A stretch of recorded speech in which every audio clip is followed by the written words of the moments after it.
నమస్తే అండి. ఇప్పుడు విజయవాడ వరద ప్రభావిత ప్రాంతంలో వాలంటీర్ల ద్వారా ఈ ఫుడ్ అనేది సప్లై చేస్తున్నారు. ఇప్పటి వరకు ఫుడ్ అనేది సరిగా సప్లై అవ్వలేదు, వాటర్ కూడా సప్లై అవ్వలేదని ఇక్కడ ఉన్నటువంటి వాళ్ళు వరద బాధితులందరూ ఇబ్బంది పడుతున్నారు.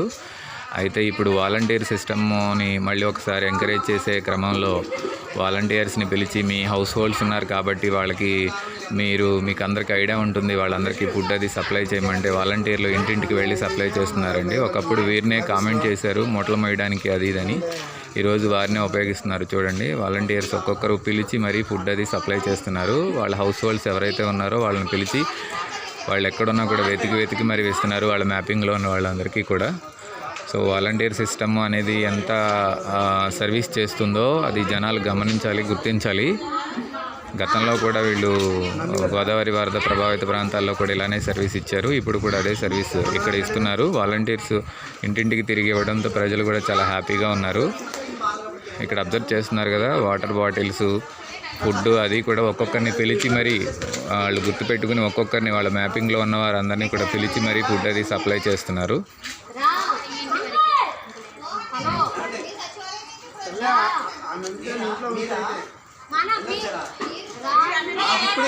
అందరూ అడుగుతున్నారు సచివాలయం నుంచి ఇప్పుడే వచ్చారా అని. వారి మాటలు వింటున్నారు కదా. ఇప్పుడు అందరూ పిలిచి అడుగుతున్నారు వీళ్ళని, అంటే ఇప్పటి వరకు మీరు రాలేదేంటి అని. ఇప్పుడే చెప్పారు మీరు వాలంటీర్స్ వెళ్ళాలి అని అన్నారు, అందువల్లే వచ్చి సర్వీస్ ఇస్తున్నారు. చూడండి, టోటల్ స్ట్రీట్ అంతా కూడా వాటర్తో నిండిపోయింది. ఈ ప్రాంతంలో కూడా ఫుడ్ అది సప్లై చేస్తున్నారు. చూడండి,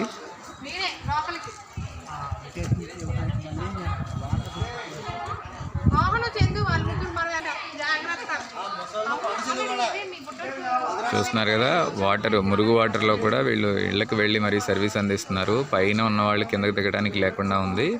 వాటర్ లెవెల్స్ అయితే కొంచెం తగ్గాయి. ప్రజెంట్ అయితే పెద్దగా 1-2 అడుగులు మాత్రమే ఎడ్జ్లో మనకు కనిపిస్తుంది. వాలంటీర్స్ వెళ్ళి ఒక్కొక్కరుగా వాళ్ళని పిలిచి మరీ ఫుడ్ అది సప్లై చేస్తున్నారు. ఒకప్పుడు వేస్ట్ అని అదని ఇదని రకరకాల మాటలతో కామెంట్ చేసినటువంటి వాలంటీర్స్ ఈరోజు వాళ్ళ సర్వీస్ ఎంత ఉత్తమంగా ఉందో ఇక్కడ కనిపిస్తుంది. ఇలాంటి విపత్కరమైనటువంటి పరిస్థితుల్లో ప్రకృతి బీభత్సాలు సంభవించే ఇబ్బందులు పడుతున్నటువంటి సమయంలో వీళ్ళ యొక్క ప్రయారిటీ ఏంటి అనేది క్లియర్గా కనిపిస్తుంది. చూడండి, గత ప్రభుత్వం వీళ్ళని చాలా గొప్పగా చూసింది, కానీ ఈ ప్రభుత్వం ప్రజెంట్ అయితే వీళ్ళ గురించి ఎటువంటి నిర్ణయం తీసుకోలేదు. వాలంటీర్ సిస్టమ్ వేస్ట్ అని మాట్లాడిన వాళ్ళందరూ కూడా ఇది ఒకసారి చూడండి. నెగిటివ్స్ మాత్రమే కాదు, పాజిటివ్స్ కూడా మీరు దృష్టిలో పెట్టుకుని మాట్లాడితే బాగుంటుంది. ఇలాంటి వాటర్లో చాలా వరకు మనం ఎవరూ కూడా తిరగము. అలాంటిది ఇక్కడ చూస్తున్నారు కదా, వీళ్ళు సర్వీస్ చూస్తున్నారు కదా, గ్రేట్ సర్వీస్ అన్నమాట. బండి పెట్టుకుని వీళ్ళంతా కూడా వాలంటీర్సే, ఇక్కడ కనిపిస్తున్న వాళ్ళంతా కూడా వాలంటీర్సే. ది బెస్ట్ సర్వీస్ అందిస్తున్నారు. గ్రేట్, హ్యాట్స్ ఆఫ్ చెప్పాలి వీళ్ళందరికీ కూడా.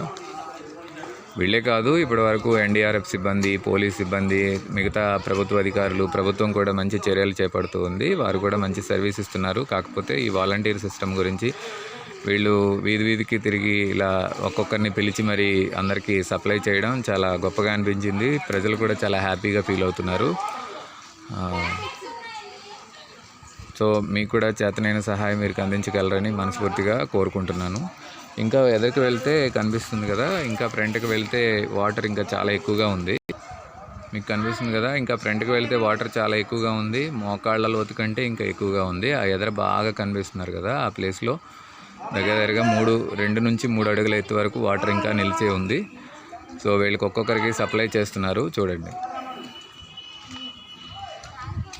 మీరు కూడా మీ చేతనైన సహాయం అందించి వరద బాధితులకి మీ మానవత్వాన్ని చాటుకోగలరని మనస్ఫూర్తిగా కోరుకుంటున్నాను. Thank you so much.